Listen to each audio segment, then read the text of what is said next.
ಸ್ನೇಹಿತರೆ ನಮಸ್ತೆ. ನಾಡು ನುಡಿ ಯೂಟ್ಯೂಬ್ ಚಾನಲ್ಗೆ ನಿಮಗೆಲ್ಲ ಸ್ವಾಗತ. ಸ್ನೇಹಿತರೆ, ಬಿಗ್ ಬಾಸ್ ಕನ್ನಡ ಸೀಸನ್ 12 ಆರಂಭವಾದಾಗಿನಿಂದ ಇಲ್ಲಿ ತನಕ ಸಾಕಷ್ಟು ಸಮಸ್ಯೆಗಳನ್ನು ಎದುರಿಸುತ್ತಾ ಬಂದಿದೆ. ಈಗಾಗಲೇ ಸಾಕಷ್ಟು ಸಮಸ್ಯೆಗಳನ್ನು ಎದುರಿಸಿರುವ ಬಿಗ್ ಬಾಸ್ಗೆ ಇನ್ನೊಂದು ಸಮಸ್ಯೆ ಎದುರಾಗಿದೆ.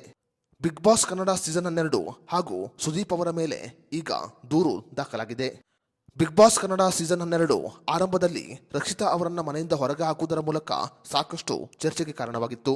ಅದಾದ ನಂತರ ವಾತಾವರಣದ ಮಾಲಿನ್ಯದ ಕಾರಣ ಬಿಗ್ ಬಾಸ್ ಮನೆಗೆ ಬೀಗ ಹಾಕಲಾಗಿತ್ತು. ಅದೇ ರೀತಿಯಲ್ಲಿ ಈಗ ಬಿಗ್ ಬಾಸ್ ಮೇಲೆ ಇನ್ನೊಂದು ಆರೋಪ ಕೇಳಿಬಂದಿದೆ. ಬಿಗ್ ಬಾಸ್ ನಿರೂಪಕರಾದ ಕಿಚ್ಚ ಸುದೀಪ್ ಮಾತ್ರವಲ್ಲದೆ ಸ್ಪರ್ಧಿಗಳಾದ ಅಶ್ವಿನಿ ಗೌಡ ಮತ್ತು ರಿಷಿಕಾ ಅವರ ವಿರುದ್ಧವಾಗಿಯೂ ಕೂಡ ಕರ್ನಾಟಕ ರಾಜ್ಯ ಮಹಿಳಾ ಆಯೋಗಕ್ಕೆ ಈಗ ಸಾಮಾಜಿಕ ಕಾರ್ಯಕರ್ತೆ ಸಂಧ್ಯಾ ಪವಿತ್ರ ಎನ್ನವರು ದೂರು ಸಲ್ಲಿಸಿದ್ದಾರೆ. ಬಿಗ್ ಬಾಸ್ ಮನೆಯಲ್ಲಿ ಕೀಳು ಮಟ್ಟದ ವರ್ತನೆ, ಜಾತಿ ಆಧಾರಿತ ತಾರತಮ್ಯ ಮತ್ತು ದೈಹಿಕ ಹಲ್ಲೆಯನ್ನು ಪ್ರೋತ್ಸಾಹಿಸಲಾಗುತ್ತಿದೆ ಅಂತ ದೂರಿನಲ್ಲಿ ಉಲ್ಲೇಖ ಮಾಡಲಾಗಿದೆ.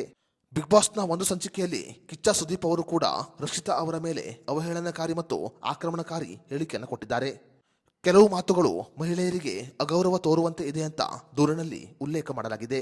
ಬಿಗ್ ಬಾಸ್ ಮನೆಯ ಕೆಲವು ಮಾತುಗಳು ಪ್ರೇಕ್ಷಕರ ಮೇಲೆ ನಕಾರಾತ್ಮಕ ಪರಿಣಾಮವನ್ನ ಉಂಟು ಮಾಡಬಹುದು. ಬಿಗ್ ಬಾಸ್ ಮನೆಯಲ್ಲಿ ಮಹಿಳೆಯರಿಗೆ ಅವಮಾನವನ್ನ ಮಾಡಲಾಗುತ್ತಿದೆ ಅಂತ ದೂರಿನಲ್ಲಿ ಉಲ್ಲೇಖವನ್ನ ಮಾಡಲಾಗಿದೆ. ರಕ್ಷಿತಾ ಅವರನ್ನು ಉದ್ದೇಶಿಸಿ ಅಶ್ವಿನಿಯವರು ಜಾತಿ ಆಧಾರಿತ ಹೇಳಿಕೆಯನ್ನು ನೀಡಿದ್ದಾರೆ ಅಂತ ಅಶ್ವಿನಿಯವರ ಮೇಲೆ ಕೂಡ ದೂರು ದಾಖಲು ಮಾಡಲಾಗಿದೆ. ಬಿಗ್ ಬಾಸ್ ಮನೆಯಲ್ಲಿ ಅಶ್ವಿನಿಯವರು ಎಸ್ ಮತ್ತು ಸ್ಲಮ್ ಅನ್ನುವ ಪದವನ್ನ ಬಳಕೆ ಮಾಡಿದ್ದಾರೆ. ಅಷ್ಟೇ ಮಾತ್ರವಲ್ಲದೆ ದೈಹಿಕ ಹಲ್ಲೆ ನಡೆಸಿರುವ ರಿಷಾ ಅವರ ವಿರುದ್ಧವಾಗಿಯೂ ಕೂಡ ದೂರಿನಲ್ಲಿ ದಾಖಲು ಮಾಡಲಾಗಿದೆ. ಇತ್ತ ಕಡೆಯಲ್ಲಿ ಗಿಲ್ಲಿ ನಟ ಅವರ ಮೇಲೂ ಕೂಡ ಮಹಿಳಾ ಆಯೋಗದಲ್ಲಿ ದೂರು ದಾಖಲಿಸಲಾಗಿದೆ. ಬಿಗ್ ಬಾಸ್ ಮನೆ ಎಲ್ಲಾ ಸ್ಪರ್ಧಿಗಳ ಮೇಲೆ ಈಗ ದೂರು ದಾಖಲಾಗುತ್ತಿರುವುದು ಸದ್ಯ ಸಾಕಷ್ಟು ಚರ್ಚೆಗೆ ಕಾರಣವಾಗಿದೆ. ಸ್ನೇಹಿತರೆ, ಕಿಚ್ಚ ಸುದೀಪ್ ಮತ್ತು ಸ್ಪರ್ಧಿಗಳ ಮೇಲೆ ಈ ರೀತಿಯಾಗಿ ದೂರು ದಾಖಲಾಗಿರುವುದರ ಬಗ್ಗೆ ನಿಮ್ಮ ಅನಿಸಿಕೆ ಅಭಿಪ್ರಾಯವನ್ನು ನಮಗೆ ಕಮೆಂಟ್ ಬಾಕ್ಸ್ನಲ್ಲಿ ತಿಳಿಸಿ.